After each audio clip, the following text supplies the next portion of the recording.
इंद्रियों के अधीन होने से मनुष्य के जीवन में विकार और परेशानियां आती है। जो हुआ अच्छा हुआ, जो होगा अच्छा होगा। स्वयं को मुझ पर छोड़ दो, अपने कर्म पर ध्यान दो। कर्म ऐसा जो स्वार्थरहित पापरहित हो। जीवन में समय चाहे जैसा भी हो, परिवार के साथ रहो।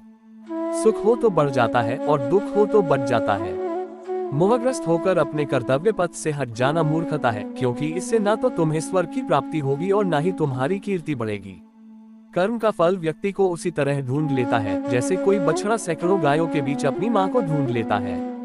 इस संसार में कुछ भी स्थायी नहीं है। मैं सभी जीवों में विद्यमान हूँ। मैं चींटी में भी विद्यमान हूँ और हाथी में भी विद्यमान हूँ। मेरे भी कई जन्म हो चुके हैं, तुम्हारे भी कई जन्म हो चुके हैं। ना तो मेरा अंतिम जन्म है और ना ये तुम्हारा अंतिम जन्म है। व्यक्ति कर्म करने से कभी छुटकारा नहीं पा सकता है, इसलिए तुम्हें हमेशा कर्म करते रहना चाहिए, क्योंकि कर्म के बिना तुम्हारे शरीर का निर्वाह भी नहीं हो सकता है। श्री कृष्ण कहते हैं कि सत्संग ईश्वर की कृपा से मिलता है, परंतु कुसंगति में पड़ना मनुष्य के अपने ही हाथों में होता है।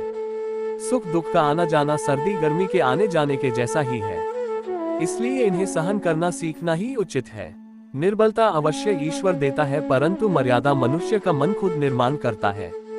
जीवन में वाणी को संयम में रखना अनिवार्य है, क्योंकि वाणी से दिए हुए घाव कभी भरे नहीं जा सकते।